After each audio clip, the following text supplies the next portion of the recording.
Halo guys, kembali lagi bersama gue Nandi. Pada video kali ini, gue akan membahas salah satu film unik yang berjudul Angel 2016. Tidak pernah lupa, gue selalu mendoakan agar kalian dan keluarga bahagia serta sehat selalu ya. Saat film dimulai, scene langsung tertuju kepada seorang gadis bernama Angel yang bekerja sebagai asisten dari seorang pesulap. Tapi tragedi harus datang dalam seketika setelah si pesulap melakukan sebuah trik menjadi tak terlihat. Yang sayangnya ia tak bisa lagi kembali normal serta harus menghilang selamanya. Hal itu pun membuat Angel sedih dan ia terus berpikir positif kalau si pesulap akan kembali terlihat suatu hari nanti. 9 bulan berlalu setelah si pesulap menghilang, Angel pun melahirkan seorang anak. Tak ada satu orang yang mengetahui kalau ia hamil sampai-sampai Angel hanya bisa melahirkan seorang diri. Takjubnya, bayi yang lahir pada malam itu tidaklah terlihat sama sekali. Yang dimana kenyataan ini tetap harus diterima oleh Angel serta berujung ia merahasiakannya dari siapapun. Seiring berjalannya waktu, Angel mulai memanggil anak tersebut dengan nama Louis. Angel benar-benar menjaga serta merawat Louis layaknya anak pada umumnya. Dan ketika anak itu sudah cukup besar, Angel mulai memanfaatkan kapur serta dinding untuk mengajarinya. Di sisi lain, Louis juga sering menunjukkan keberadaannya dengan menggunakan busana dari sang ibu. Kebiasaan ini terus berlanjut sampai Louis ulang tahun dan Angel tetap merayakannya seperti biasa, seolah-olah keberadaan Louis memanglah terlihat. Brawo. Wszystkiego najlepszego, mój aniele. Waktu demi waktu terlewati, kini Louis sudah menginjak usia 10 tahun. Rasa ingin tahu yang terus bertambah membuat ia penasaran dengan dunia luar.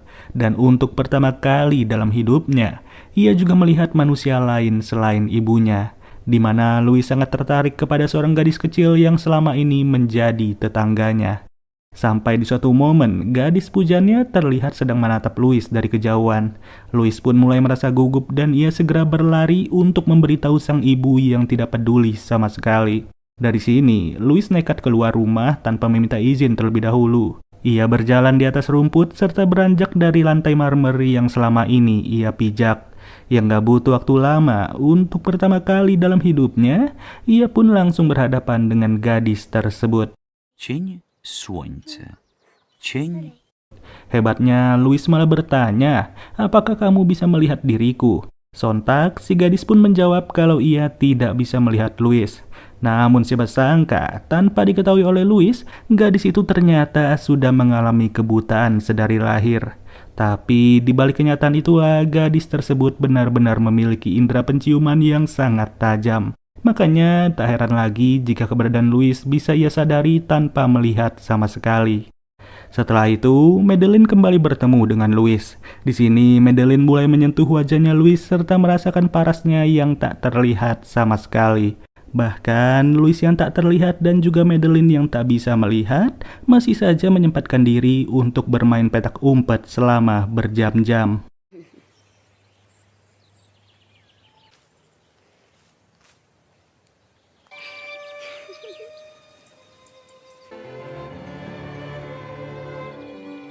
Wszystko między nami pozostało takie samo. Usut punya usut, dari kasus ini, gadis yang bernama Madeline itu mampu membuat Louis merasa terlihat. Meski pada faktanya, Louis bersama Madeline tidaklah pernah melihat diri mereka masing-masing. Lalu, Louis pun kembali memberi kabar kepada ibunya kalau ia sudah berkenalan dengan Madeline. Tapi tetap saja, Angel tidak peduli sama sekali serta mencueki Louis secuek-cueknya.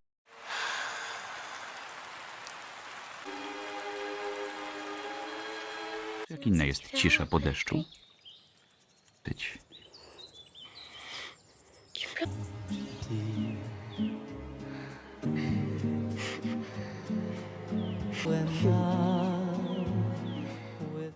Hingga pada akhirnya, mereka berdua pun selalu menghabiskan waktu bersama-sama. Di mana dengan kedekatan tersebut, Madeline mulai mengungkapkan bahwa minggu depan ia akan segera menjalani operasi mata. Jelas saja Madeline akan menjadi orang yang paling bersemangat karena ia merasa tidak sabar untuk melihat Louis. Namun tidak dengan Louis yang merasa cemas serta kebingungan harus bertindak seperti apa. Pada malam harinya, Angel pun mulai berbicara lagi kepada Louis untuk yang pertama kali. Dan ternyata tindakan tersebut merupakan suatu pertanda kalau sang ibu harus meregang nyawa. Alhasil, Louis tak bisa lagi melihat keberadaan sang ibu dan ia langsung merasa sedih yang tak henti-henti.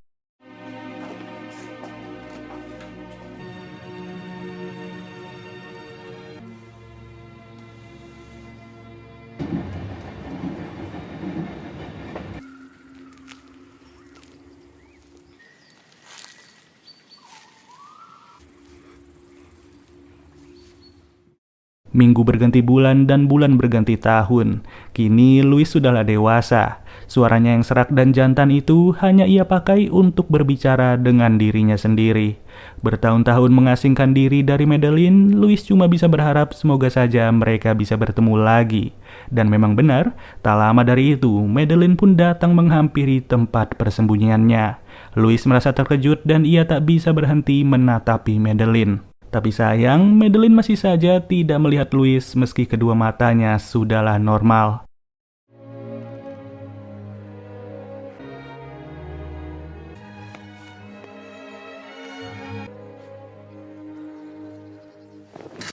Selama 2 hari berikutnya, Madeline pun sengaja berkeliling kota demi bisa mencari tahu tentang keberadaan Louis.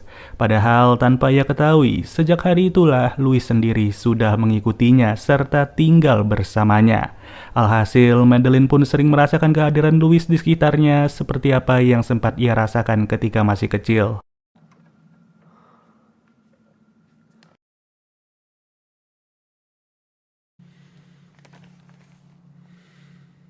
Di sini, Louis langsung bertekad untuk menulis sebuah surat. Di dalam surat itu, Louis berjanji akan bertemu dengan Madeline apabila Madeline selalu menutup matanya terus-menerus. Dan seperti yang sudah dijanjikan, Louis pun langsung mendampingi sang pujaan hati tanpa perlu khawatir sama sekali. Selama mereka berdua, Madeline terus-menerus menutupi matanya dengan kain. Tapi ia tidak komplain sama sekali selagi Louis selalu berada di sampingnya. Jesteś gotowa? Oui. Tak.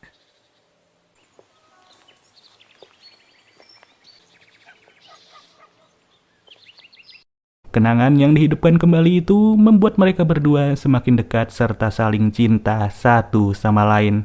Bahkan Louis juga sering membawa Madeline ke sebuah danau yang sudah menjadi tempat favoritnya selama bertahun-tahun. Madeline pun diizinkan untuk membuka mata agar turut terpesona dengan keindahan danau tersebut. Dan gak ada angin gak ada hujan, Louis langsung berjanji bahwa malam ini ia akan memperlihatkan sebuah fakta.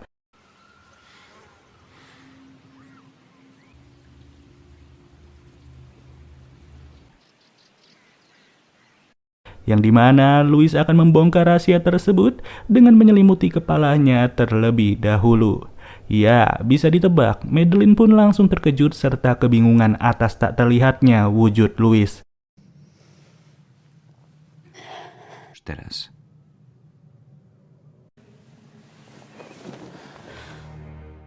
Setelah itu, Madeline mengaku sangat siap dengan kondisi Louis dan ia rela menutup mata seumur hidup jika memang syarat tersebut bisa membuat mereka selalu bersama. Hanya saja Louis tidak bisa membiarkan Madeline kembali merasakan kebutaan itu. Esok paginya, Madeline menyadari bahwa Louis sudahlah pergi dari hidupnya. Kesadaran itu bisa ia ketahui setelah membaca sebuah surat perpisahan yang ditulis oleh Louis sendiri. Namun, Madeline masih merasakan bahwa keberadaan Louis tidaklah jauh dari tempat ini. Di mana setelah semua itu, Madeline sengaja pergi untuk mencari ke danau. Dengan mengandalkan sebuah instingnya yang sudah terasah sedari kecil, Madeline sadar betul kalau Louis masih mengintainya.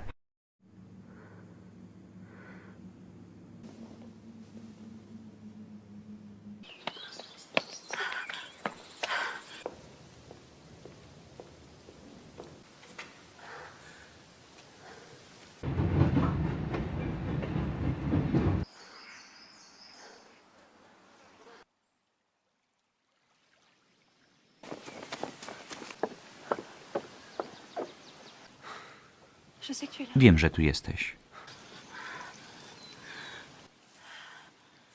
9.